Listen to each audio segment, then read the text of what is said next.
Hi, good morning. நம்ம வீடு east facing அப்படின்றதுனால சன்ரைஸ் நமக்கு சீக்கிரமாகவே வந்த மாதிரி இருக்கும். கொஞ்சம் லேட்டாக இருந்தால் கூட நல்லா பளிச்சுன்னு விடிஞ்ச மாதிரி இருக்கும். இன்றைக்கும் எனக்கு அப்படி தான் இருந்துச்சு. 6 மணிக்கெலாம் எழுந்துட்டேன். ரொம்ப லேட்டாலாம் எழுந்திரிக்கல. அப்படியே எந்திரிச்ச உடனே வாசல் கூட்டி சாணி போட்டுட்டு கோலமும் போடலான்ட்டு அழகாக ஒரு குட்டியாக கோலம் போட்டிருக்கேன். கோலம் எப்படி இருக்குன்னு மறக்காமல் கமெண்ட்டில் இன்றைக்கி சொல்லணும்.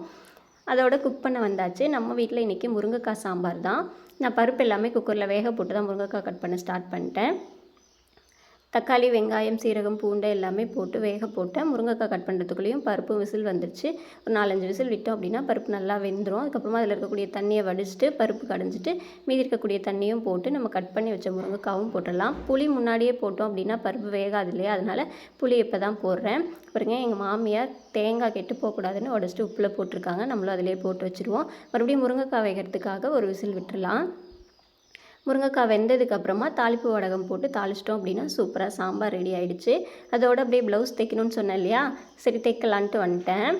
இது என்னோடய ப்ளவுஸ் இல்லை, பாட்டியோட தான். ஹஸ்பண்டோட பாட்டி தைச்சி கொடுக்கணுன்னு கேட்டுகிட்டே இருந்தாங்க. சரி, அவங்களுக்கு ஃபஸ்ட்டு தைச்சிட்டு அதுக்கப்புறமா நமக்கு தைச்சிக்கலாம் அப்படின்ட்டு ஸ்டார்ட் பண்ணியாச்சு.